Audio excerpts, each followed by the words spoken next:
Very good evening to all of you. Welcome back to our YouTube channel, The Learning Garden.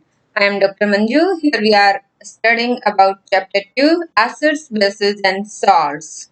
In this chapter, we have already discussed about acids and bases, how we can identify any substance that is acid or base with the help of indicator that we have already discussed in our previous video. Here we will start with reactions of the acids and bases. Reactions of acids and base with metal that has already completed in previous video, and today we will start with how do metal carbonates and metal hydrogen carbonates react with acids. तो first हम क्या देखेंगे कि metal जैसे मान लो आपका sodium है, copper है, मैग्नीशियम है, ये क्या है आपके मेटल। कार्बोनेट का मतलब होता है जैसे CO3 ग्रुप, तो ये हो गया आपका कार्बोनेट। हाइड्रोजन कार्बोनेट HCO3 आपका क्या बोला जाएगा, हाइड्रोजन कार्बोनेट। तो इस टॉपिक को समझने के लिए सबसे पहले हम यहाँ पे ये रिएक्शन देखते हैं। हमने दो टेस्ट ट्यूब ली हैं, एक ए और एक बी। पहले हम टेस्ट ट्यूब ए में देखते हैं। हमने लिया है मेटल कार्बोनेट, मतलब सोडियम यहाँ पे मेटल है, CO3 आपका कार्बोनेट है, तो Na2CO3 ये आपका सॉलिड है। जब हम इसको एसिड के साथ रिएक्शन करवाते हैं तो हमने यहाँ पे एसिड लिया है HCl, तो हमारा प्रोडक्ट क्या बनेगा ये देखिए NaCl हमारा क्या है, सॉल्ट है, और वाटर रिलीज होगा और CO2 गैस रिलीज होगी। ओके, साथ साथ हम सोडियम हाइड्रोजन कार्बोनेट की रिएक्शन भी देख लेते हैं, जो कि मतलब मेटल हाइड्रोजन कार्बोनेट का रिएक्शन है एसिड के साथ। अगेन हमने एसिड यहाँ पे हाइड्रोक्लोरिक एसिड लिया है, तो फिर से हम देख रहे हैं कि NaCl सॉल्ट हमारा बन रहा है और हमारा H2O रिलीज हो रहा है और CO2 गैस रिलीज हो रही है। तो यहाँ पे देखो खासियत क्या है, ये कार्बोनेट और हाइड्रोजन कार्बोनेट दोनों में कौन सा ग्रुप है, CO3 है ना, ये CO3 और HCO3। तो यहाँ से जब ये एसिड के साथ रिएक्ट करते हैं तो CO2 गैस रिलीज होती है। देखिए यहाँ से CO2 गैस रिलीज होगी और एक ये साल्ट बनेगा और आपका वाटर होगा रिलीज। प्रोडक्ट में आपके एक सॉल्ट है, एक वाटर है और एक गैस है CO2 गैस। तो अब ये तो हमने देखा, ये जो एक्टिविटी 2.5 में ये जो हमने इक्वेशन समझी है, इसी इक्वेशन को वर्ड्स में डिफाइन किया है। और उसके बाद ये जो फिगर है इसमें ये दिखाया गया है कि आप CO2 गैस रिलीज हो रही है, इसको कंफर्म कैसे करोगे।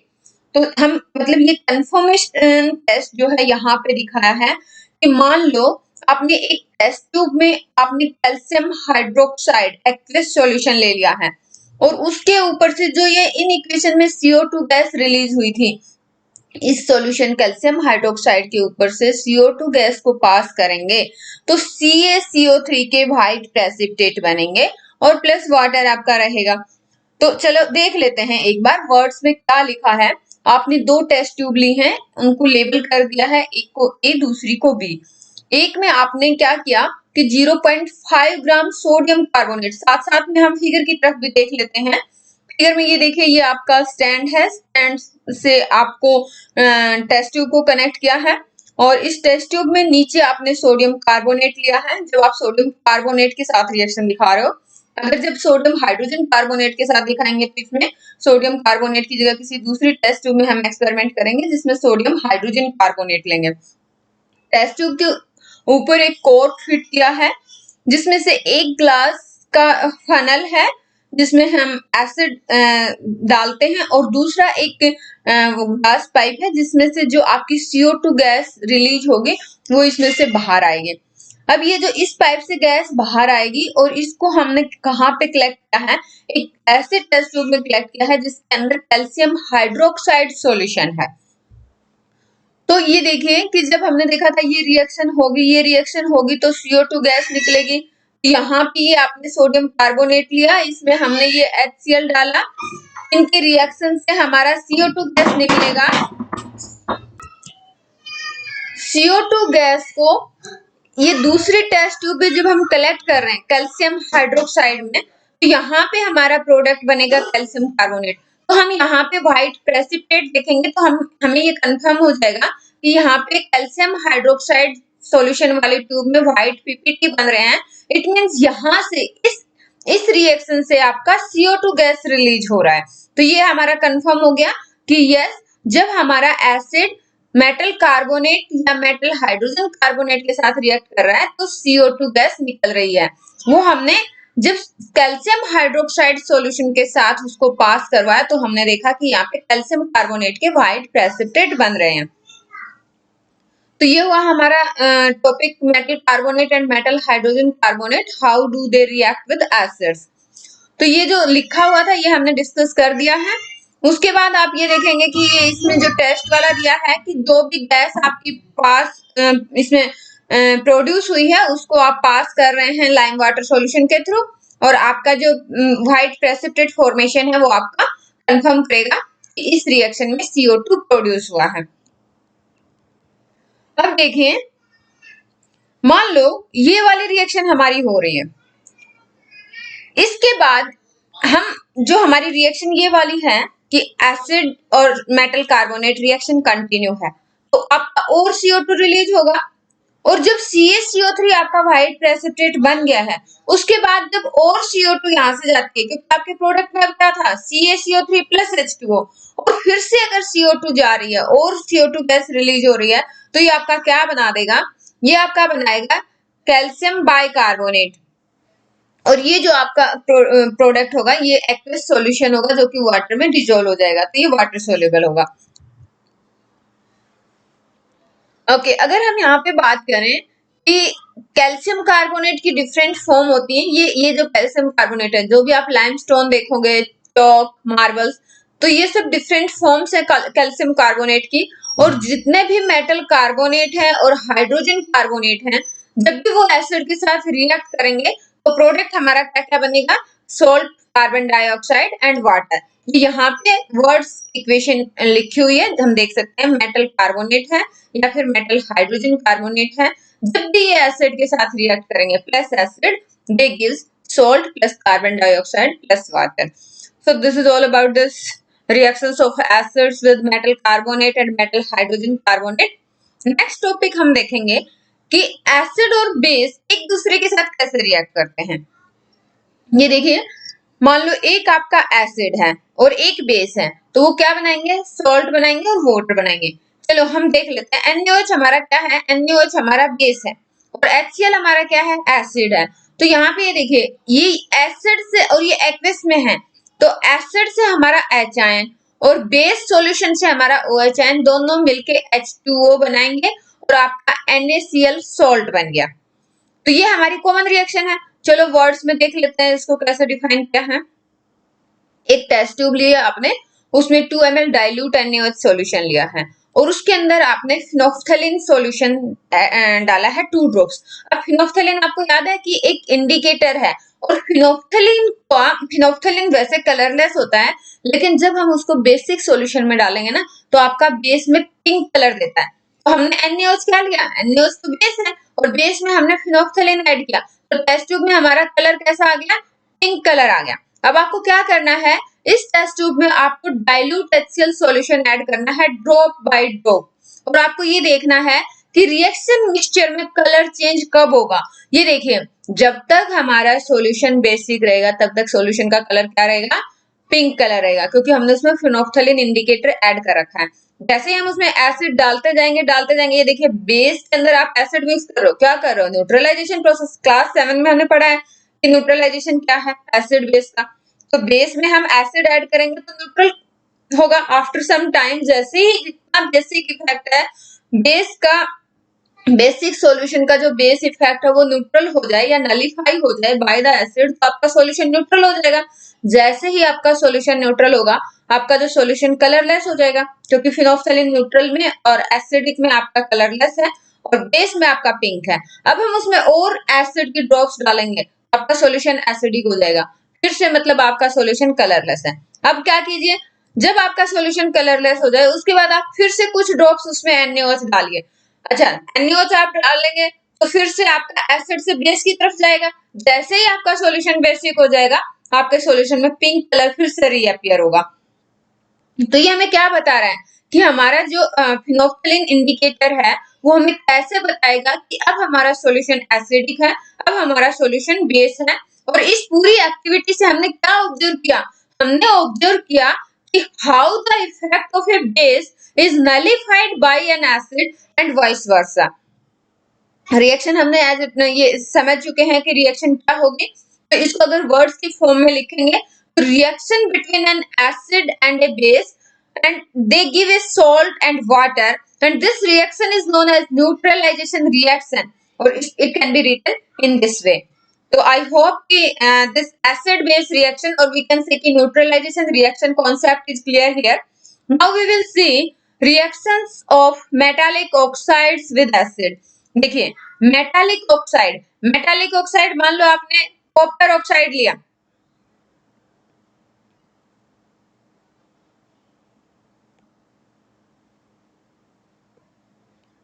कॉपर ऑक्साइड प्लस एसिड आप HCl ले सकते हैं, तो आपका क्या बनेगा, आपका रिलीज होगा सॉल्ट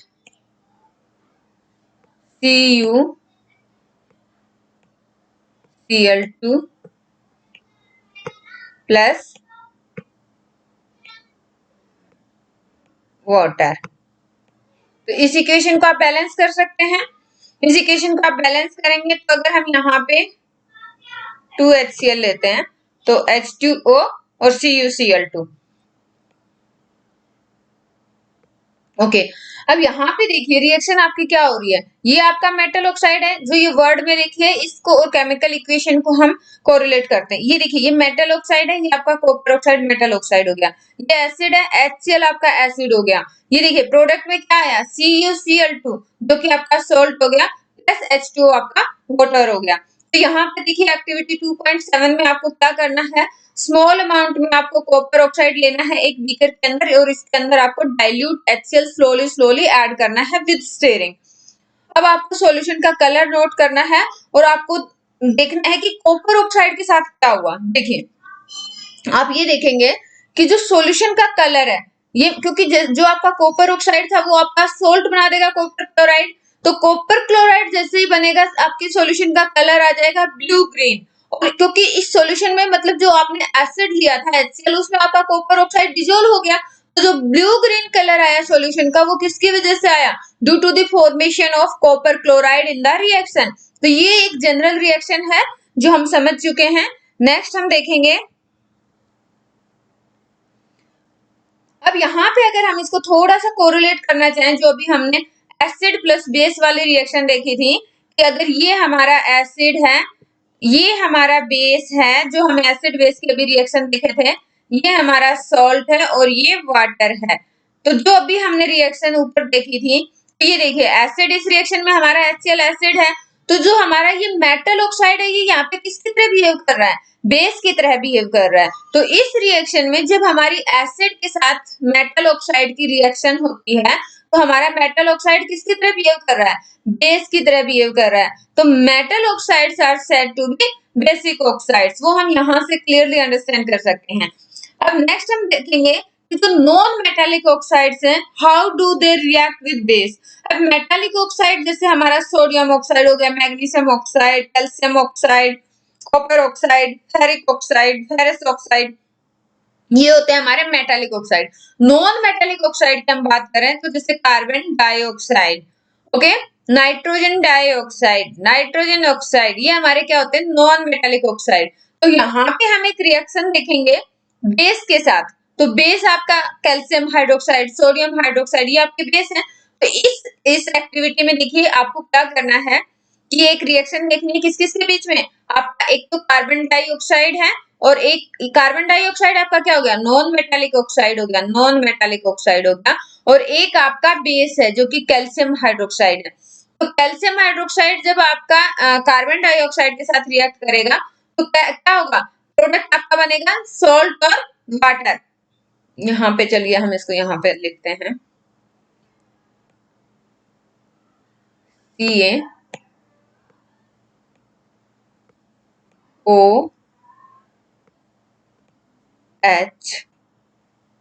कैल्शियम हाइड्रोक्साइड हो गया प्लस नॉन मेटालिक ऑक्साइड, आप कार्बन डाइऑक्साइड ले सकते हैं।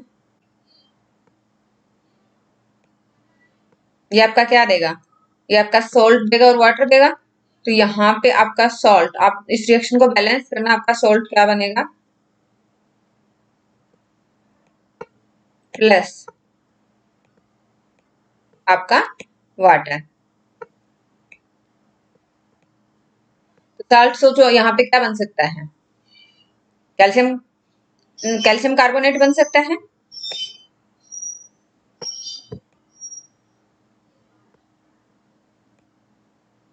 CaCO3 कैल्शियम कार्बोनेट बन गया आपका, जो कि एक सॉल्ट है प्लस वाटर। तो अब ये वाली रिएक्शन हो गई। अब इसमें ये देखिए अगेन हमारी ऐसी रिएक्शन हो गई, ये आपका क्या है, बेस है और ये आपका नॉन मेटालिक ऑक्साइड है।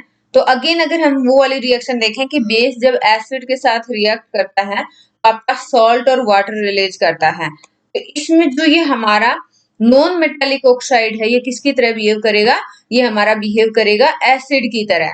तो यही इस रिएक्शन में बताया है कि हम यहाँ पे ये कंक्लूड करते हैं कि जो हमारा नॉन मेटालिक ऑक्साइड है that is acidic in nature. I hope कि यहाँ पे मेटालिक ऑक्साइड का एसिड के साथ रिएक्शन, नॉन मेटालिक ऑक्साइड का बेस के साथ रिएक्शन एकदम एसिड और बेस की न्यूट्रल रिएक्शन के जैसा है। तो ये आपको समझ में आया होगा। अब ये देखिए हम समझना चाहेंगे कि जैसे हम यूं कह दें कि हाँ ये हमारा हाइड्रोक्लोरिक एसिड है, ये सल्फ्यूरिक एसिड है, ये एसिटिक एसिड है। तो इन एसिड्स में क्या कॉमन है कि हम ये बता रहे हैं कि ये एसिड है। अच्छा दूसरा ग्रुप हमने बेस का रखा, sodium hydroxide, calcium hydroxide, magnesium hydroxide. तो इन सब बेसिस में क्या कॉमन है कि हमने बताया कि हाँ ये ग्रुप हमारा बेस है और ये ग्रुप एसिड्स है। तो इसके लिए भी हम एक एक्टिविटी करते हैं कुछ, क्योंकि जितने भी एसिड्स हम देखेंगे कि उनमें कुछ सिमिलर केमिकल प्रॉपर्टीज हैं।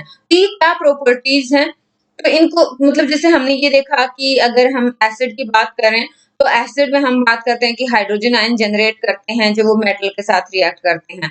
तो हाइड्रोजन, क्या सारे एसिड्स में हाइड्रोजन कॉमन है?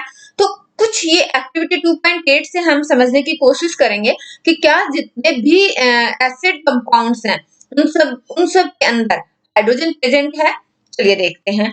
अब आपको क्या करना है कि कुछ 4 डिफरेंट सॉल्यूशन लेने हैं। एक आपका ग्लूकोज है, एक अल्कोहल है, एक हाइड्रोक्लोरिक एसिड है, एक सल्फ्यूरिक एसिड है। ठीक है, चारों सॉल्यूशन के साथ आपको ये एक्सपेरिमेंट करना है, लेकिन अलग अलग करना है। इस एक्सपेरिमेंट में क्या है, इस एक्सपेरिमेंट में आपने एक रबर कोक लिया और इस रबर कोक के ऊपर 2 नेल फिक्स कर दिए हैं। ये एक आपका 100 ml बीकर में 100 ml बीकर के अंदर आपने इसको रख दिया है। अब क्या किया कि ये जो नेल्स हैं इनको कनेक्ट किया है एक 6 वोल्ट का बैटरी है उसके टर्मिनल के साथ। और देखिए ये वाला एंड इससे कनेक्ट कर दिया, दूसरे वाले एंड को हम कनेक्ट कर रहे हैं, बट बीच में हमने एक स्विच लगा दिया है और एक बल्ब लगा दिया है। तो ये हमारा एक सर्किट कंप्लीट हो रहा है। जब हम जैसे ही स्विच को ऑन करेंगे तो हमारा इसमें से करंट पास होगा कि नहीं होगा वो हम देखेंगे कि हमने कौन सा सॉल्यूशन लिया। अब मान लो सबसे पहले हमने इस बीकर के अंदर डाइल्यूट HCl सॉल्यूशन लिया, डाइल्यूट HCl सॉल्यूशन लिया और उसके बाद क्या किया कि करंट को स्विच ऑन किया। करंट को स्विच ऑन किया तो आपको क्या देखना है, क्या आपका बल्ब जो है ग्लो करेगा, क्या आपका बल्ब जलेगा?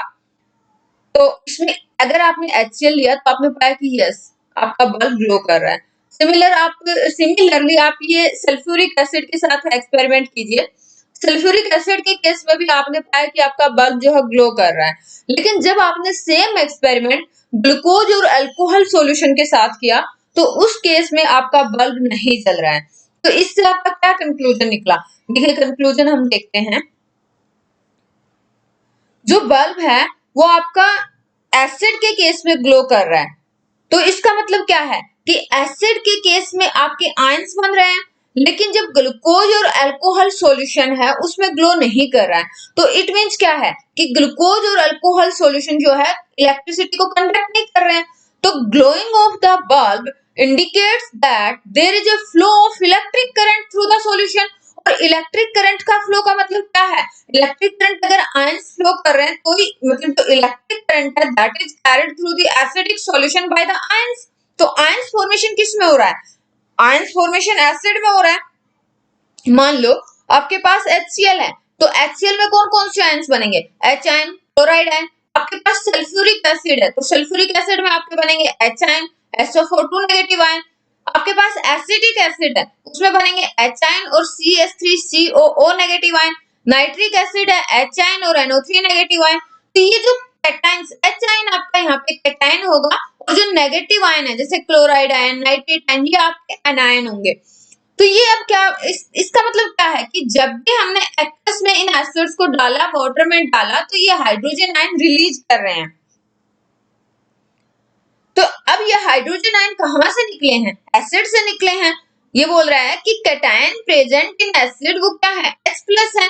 तो H+ इसका मतलब कहां से आया? इसका मतलब ये आया कि इसका मतलब ये हुआ कि जो H आयन है वो एसिड से प्रोड्यूस हुए हैं और वो भी किस में? जब हमने उनको एक्वस सॉल्यूशन लिया, मतलब हमने जब उन एसिड्स को वाटर के अंदर मिक्स किया है। अब सेम एक्सपेरिमेंट हम अल्कलीज के साथ भी कर सकते हैं। मतलब जब बेस को हम अल्कलीज क्या होते हैं? जब हम बेस को वाटर के अंदर मिक्स कर देते हैं तो उनको हम बोलते हैं अल्कलीज। तो मान लो आपने सोडियम हाइड्रोक्साइड, कैल्शियम हाइड्रोक्साइड, अगर उनके साथ भी हम ये वाला एक्सपेरिमेंट रिपीट करेंगे जो फिगर 2.3 में दिखाया है, तब आप क्या देखेंगे? तब भी आप देखेंगे कि आपका बल्ब जो है वो ग्लो कर रहा है, क्योंकि अगर आपने सोडियम हाइड्रोक्साइड लिया, उसको वाटर के अंदर जब आप डालेंगे, करंट पास करेंगे, तो आपका सोडियम हाइड्रोक्साइड OH आयन देगा, कैल्शियम हाइड्रोक्साइड आपका OH आयन देगा। तो बेस के केस में हम देख रहे हैं कि OH आयन प्रोड्यूस हो रहे हैं। चलिए अब हमने देखा कि हम बात कर रहे थे मेनली कि जब हमने इनको एक्वस सॉल्यूशन लिया, जब हमने इनको वाटर में डिसॉल्व किया, तो अब ये तो हमारा हो गया कि यस, ये यहाँ पे अगर करंट फ्लो करेगा, करंट किसकी वजह से फ्लो करेगा? आयंस के मूवमेंट की वजह से। और अगर आयंस की मूवमेंट होगी, करंट फ्लो होगा, तभी हमारा बल्ब जो है ग्लो करेगा। और ये हमारा एसिड और बेस के केस में हो रहा है, लेकिन जैसे ग्लूकोज और अल्कोहल सॉल्यूशन में हमारा बल्ब ग्लो नहीं हो रहा है। तो अभी चलिए हम देखते हैं कि वाटर के अंदर जब हम एसिड को या बेस को डिसॉल्व करते हैं तो क्या होता है। तो एक्टिविटी 2.9 में आपका दिखाया है, यहाँ पे देखिए, हम थोड़ा सा एक बार देख लेते हैं कि ये एक टेस्ट ट्यूब है और इस टेस्ट ट्यूब को आप यहाँ पे आप देखेंगे ना, टोंग से इसको होल्ड किया है, क्योंकि जब भी आप एसिड की रिएक्शन देखेंगे तो हमने बताया था कि एक्सोथर्मिक रिएक्शन होता है। चैप्टर फर्स्ट में भी हमने स्टडी किया था कि जो एसिड की रिएक्शन विद मेटल और वाटर, ये क्या है? एक्सोथर्मिक रिएक्शन है, हीट इवोल्व होगी। तो आप हाथ से टेस्ट ट्यूब को पकड़ोगे तो हाथ आपका जल जाएगा। और एसिड बहुत ही, अगर आप जब भी कंसंट्रेटेड एसिड अगर आप एक्सपेरिमेंट में यूज कर रहे हैं तो बहुत ही केयरफुली हैंडल करना है। ड्रॉपर की हेल्प से आप यहाँ पे देखो एसिड को यूज कर रहे हो और नीचे आपने क्या लिया है? वाटर लिया है।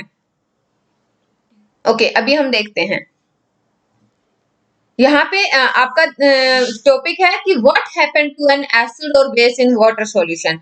तो इसमें देखिए हम सबसे पहले शुरू करेंगे कि एक टेस्ट ट्यूब है, एक क्लीन और ड्राई टेस्ट ट्यूब लिया, उसमें हमने 1 ग्राम सॉलिड NaCl लिया। उसके बाद इसके अंदर हमने ड्रॉपर की हेल्प से कंसंट्रेटेड सल्फ्यूरिक एसिड को मिक्स किया है। देखिए क्या होगा, जैसे ही मतलब ये आपका NaCl था, इसमें आपने ये कंसंट्रेटेड सल्फ्यूरिक एसिड डाला, आप देखेंगे कि कुछ बबल्स जैसा आप ऑब्जर्व करेंगे, कुछ गैस इवॉल्व होगी।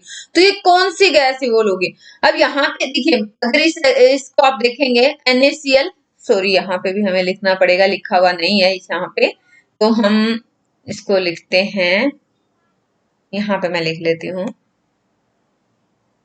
NaCl आपने लिया है टेस्ट ट्यूब में, NaCl प्लस H2SO4 आप ड्रॉपर की हेल्प से उसमें मिक्स कर रहे हैं।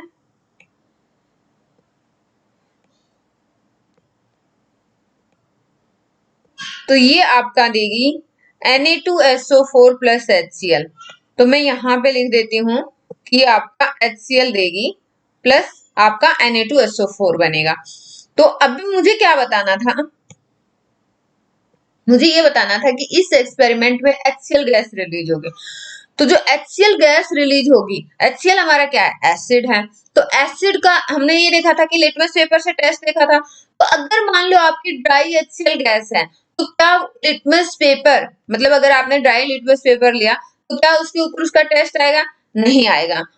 अगर आपने मॉइस्ट लिटमस पेपर लिया, तो अगर आप ब्लू लिटमस पेपर ले रहे हो और ब्लू लिटमस पेपर के ऊपर एसिड आ रहा है, तो एसिड क्या करता है, ब्लू लिटमस को रेड में कन्वर्ट कर देता है।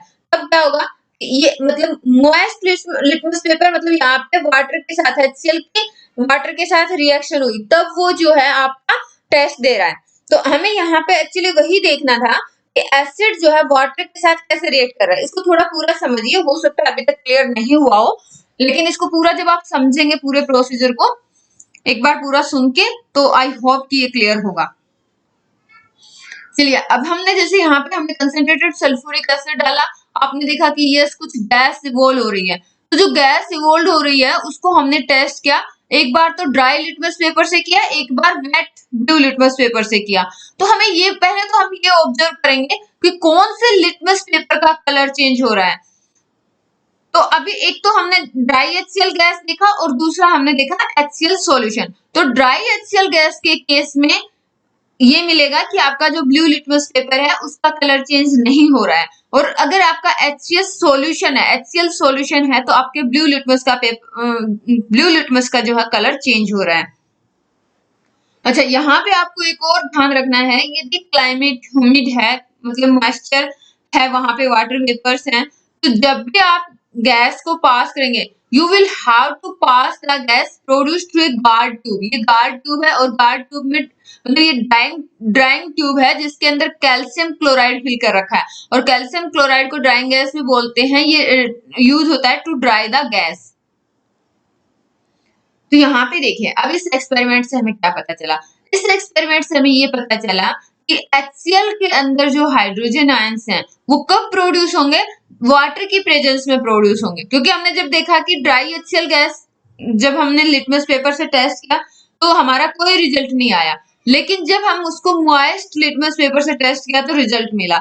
इसका मतलब क्या है कि आपका रिजल्ट कौन दे रहा है, HCl दे रहा है, और ये HCl आपको कहां से मिले, HCl मॉलिक्यूल से मिले। लेकिन कब मिले, जब वाटर प्रेजेंट था। अगर वाटर एब्सेंस होगा, वाटर नहीं होगा, वाटर एब्सेंट होगा, तो आपका HCl जो है H आयन रिलीज नहीं करेगा। यहाँ पे जो लाइन लिखी है, separation of H ion from HCl molecule, या हम यूं कहें कि from the acid can not occur in the absence of water.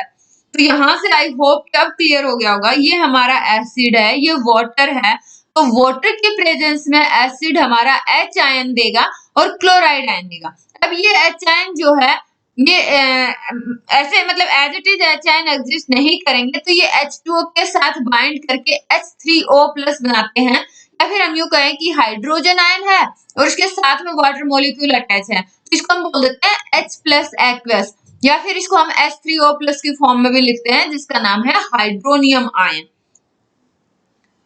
तो यहाँ पे हमने देखा कि एसिड जो है वो H प्लस एक्वस देते हैं या हाइड्रोनियम आयन देते हैं in the presence of water. अब बेस का देखेंगे, अब बेस मतलब ऐसे ही बिना वाटर के OH आयन दे देते हैं, नहीं देते। बेस के लिए भी हम वाटर को जब बेस को वाटर में डिजोल्व करते हैं, तो जैसे मान लो हमने NaOH लिया, तो NaOH हमारा क्या देगा, sodium ion aqueous plus OH ion aqueous. अगर हमने KOH लिया, वाटर के अंदर डिजोल्व किया, तो हमारा potassium ion plus OH ion. Similarly अगर हमने मैग्नीशियम हाइड्रोक्साइड लिया तो मैग्नीशियम आयन और OH आयन। अच्छा, जो बेसिस है उन्होंने क्या जनरेट किया, ये देखिए सब में क्या कॉमन था, बेसिस में OH आयन रिलीज कर रहे हैं। एसिड में हमने देखा H आयन रिलीज कर रहे हैं, बेस क्या रिलीज कर रहे हैं, OH आयन। किसमें, जब हम इनको वाटर में डिजोल्व कर रहे हैं। तो यहाँ पे जो टॉपिक का नाम ही यही था कि आपके एसिड और बेस वाटर सॉल्यूशन के साथ क्या रिएक्शन दिखाते हैं। तो वाटर के अंदर जब हम एसिड को डिजोल्व करते हैं तो H आयन प्रोड्यूस होता है, जो कि H2O के साथ एसोसिएट होकर हमारा हाइड्रोनियम आयन बनाता है, और बेस को जब वाटर में डिजोल्व करते हैं तो OH आयन बनता है, OH आयन रिलीज होते हैं। तो जो बेसिस वाटर के अंदर सोल्यूबल होते हैं उनको हम बोलते हैं अल्कलीज। कहीं पे आपने बेस लिखा देखा है, कहीं पे अल्कलीज लिखा देखा है, तो दोनों में डिफरेंस क्या है, अल्कलीज आपके बेसिस ही होते हैं, but those bases which are soluble in water they are called alkalis. इसका मतलब क्या हुआ, सारे के सारे बेस वाटर में डिजोल्व नहीं होते। यस, सारे के सारे बेस जो है do not dissolve in water. कोई भी अल्कली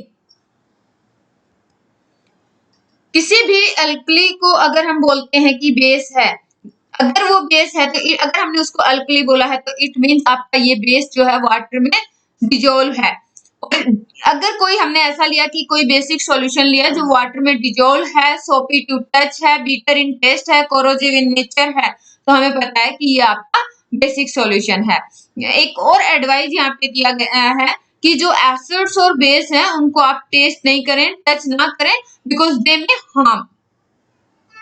अब जो आपने शुरू में एक टेबल 2.1 बनाई थी, उसमें आप देखिए कि उसमें आपने कुछ बेसिस लिए थे, magnesium hydroxide, calcium hydroxide, sodium hydroxide. तो इनमें से कौन से आपके अल्कलीज हैं, मतलब कौन से ऐसे बेसिस हैं जो आपके वाटर में डिजोल्व होते हैं, वाटर के अंदर सोल्यूबल हैं। अब यहाँ पे भी अगेन आप एक कॉमन रिएक्शन देखिए कि जैसे यहाँ पे हमने देखा कि एसिड और बेस, एसिड और बेस आपका क्या देते हैं, सोल्ट और वाटर, जो हमने न्यूट्रलाइजेशन रिएक्शन में देखा था। तो एसिड हमारा क्या हो गया, HX, और बेस हमारा मतलब यहाँ पे जैसे एसिड हमने HX क्यों लिया, क्योंकि X आपका HCl भी हो सकता है, H2SO4 भी हो सकता है, तो उसमें H आपका हाइड्रोजन आयन हो गया और सल्फेट आयन आपका X हो गया। और बेस में हमने MOH ले लिया, M आपका जैसे मान लो सोडियम हाइड्रोक्साइड है तो M आपका यहाँ पे Na भी हो सकता है, K भी पोटेशियम हाइड्रोक्साइड होगा तो K हो जाएगा, कैल्शियम हाइड्रोक्साइड होगा तो Ca हो जाएगा। तो जब एसिड और बेस को रिएक्ट किया तो हमारा ये वाला प्रोडक्ट मिलके सोल्ट बनाएगा और H और OH मिलके वाटर बनाएंगे। तो यहाँ पे देखिए इसमें क्या हुआ कि ये एसिड ने क्या किया, एक्वियस सॉल्यूशन में H आयन रिलीज किया, और बेस ने एक्वियस सॉल्यूशन में क्या रिलीज किया, OH आयन रिलीज किया। दोनों ने क्या मिला दिया, दोनों से मिलकर हमारा बना है H2O लिक्विड। तो यहाँ पे न्यूट्रलाइजेशन रिएक्शन में हम यही देख रहे हैं कि H ion from acid and OH ion from the base, they combine together to form a water molecule. Okay, यहाँ पे जो एक्टिविटी 2.10 आपको दिखाई है, ये थोड़ा सा वार्निंग साइन को आपको समझाने के लिए बताया है कि जो भी एसिड्स और बेस होते हैं ना, अगर उनका आपने कंटेनर देखा हो जिसके अंदर कंसंट्रेटेड एसिड या बेस प्रेजेंट है, तो उसके कंटेनर पे ऐसे वार्निंग साइन बना रहता है। ये देखिए, अगर आपका एसिड अगर आपके हाथ पे गिर जाएगा ना, ये देखिए आप अगर यहाँ पे ध्यान से नोटिस करेंगे तो ये हाथ को जला देता है, आपकी स्किन जल जाएगी। और ये अगर किसी भी ऑब्जेक्ट पे गिरेंगे तो ऑब्जेक्ट आपका जल जाएगा। तो इसमें आपको एक्टिविटी 2.10 में आपको क्या करना है, एक बीकर में आपने 10 ml वाटर लिया। देखिए पहले ध्यान रखिए, आपने वाटर पहले लिया है और उसके बाद आप उसमें ड्रॉपर की हेल्प से कुछ ड्रॉप्स कंसंट्रेटेड H2SO4 की ऐड कीजिए और उसको स्लोली स्लोली स्टिर कीजिए। अब आप बीकर के बेस को जब टच करोगे, जैसे कि मैंने बताया कि एक्सोथर्मिक रिएक्शन होती है, तो आपको नोट करना है कि is there a change in temperature, obviously there will be change in temperature क्योंकि एक्सोथर्मिक रिएक्शन है। अच्छा, अगर आपका टेम्परेचर बढ़ रहा है तो रिएक्शन एक्सोथर्मिक होगी कि एंडोथर्मिक, हमने डिस्कस किया था कि अगर हीट इवोल्व हो रही है आपका टेम्परेचर इंक्रीज होगा, रिएक्शन एक्सोथर्मिक है। और अगर आपकी हीट अब्जॉर्ब हो रही है, टेम्परेचर फॉल होगा, तो आपकी रिएक्शन एंडोथर्मिक है। और ये एक्टिविटी, ये तो जैसे हमने देखा एसिड के साथ, अगर कोई आपका बेस है जैसे सोडियम हाइड्रोक्साइड पैलेट है, उनके साथ भी आप मतलब जैसे पहले आप वाटर लीजिए एक बीकर के अंदर, फिर ऊपर से उसमें सोडियम हाइड्रोक्साइड ऐड कीजिए, तो आप ये देख सकते हैं कि क्या होगा। अब यहाँ पे देखिए, जो एसिड और बेस को वाटर में जब हम डिजोल्व करते हैं, ये हाईली एक्सोथर्मिक प्रोसेस होता है, तो आपको बहुत ही ध्यान देना पड़ता है। जब इस तरह के एक्सपेरिमेंट करें तो बहुत ही केयरफुली हैंडल करना होता है। अब ये देखिए कि इसमें हमने क्या किया है कि हमने जो वाटर है, वाटर पहले लिया, उसके बाद हम एसिड ऐड कर रहे हैं। और एसिड आपको जब भी वाटर में ऐड करना है, बिल्कुल स्लोली स्लोली ऐड करना है, एक कांस्टेंट स्टीयरिंग के साथ, है ना। तो जब मतलब होगा क्या, जैसे ही हम वाटर ऐड करेंगे तो आपकी हीट जनरेट होगी। और अगर आपने मान लो अगर आपने उल्टा कर दिया, मान लो बीकर में पहले आपने एसिड ले लिया और ऊपर से आप वाटर ऐड कर रहे हैं, तो क्या हो सकता है, अगर आपने कंसंट्रेटेड एसिड बीकर में ले रखा है और ऊपर से आप वाटर ऐड करेंगे, तो इस केस में क्या है कि आपका एसिड का अमाउंट ज्यादा है, एकदम से जो हीट जनरेट होगी वो बहुत ज्यादा होगी, और जो मिक्सचर है वो मतलब आपका एकदम से मतलब बर्निंग वहां पे दिखेगा। और जो आपका कंटेनर अगर वो ग्लास का बने होगा तो वो बेक हो जाएगा because of excessive local heat release. तो जो भी ये वार्निंग साइंस है आपको इन पे ध्यान देना है कि अगर ऐसा कुछ साइन आपको दिखे तो इट मीन्स उसके अंदर जो भी कंटेनर है उसमें कंसंट्रेटेड एसिड या बेस हो सकता है। और हमने अभी ये जो अभी पढ़ रहे थे इसमें यही समझा कि कंसंट्रेटेड एसिड और बेस की जब वाटर के कांटेक्ट में वो आते हैं तो एक्सोथर्मिक रिएक्शन है, large amount of heat evolve होती है। तो जब भी आप इस तरह की एक्सपेरिमेंट्स करें बहुत ही केयरफुली हैंडल करना है। और जब एक एसिड या बेस को वाटर के साथ मिक्स करते हैं तो इसमें क्या होगा, जब उसको वाटर के साथ मिक्स करते हैं तो उसके अंदर जो मतलब जैसे एसिड में एच आयन की कंसेंट्रेशन या बेस में ओ एच आयन की concentration per unit volume decrease हो जाती है। तो जब इस प्रोसेस को हम बोलते हैं डाइल्यूशन, डाइल्यूशन ऑफ एसिड और डाइल्यूशन ऑफ बेस। तो जब भी हम एक्सपेरिमेंट करते हैं तो बच्चों को जो दिया जाता है एसिड और बेस यूज करने के लिए वो काफी डाइल्यूट करके दिया जाता है। तो दिस इज अबाउट डाइल्यूशन। तो इस वीडियो में हम इतना ही रखते हैं। Thanks for watching the video. जय हिंद।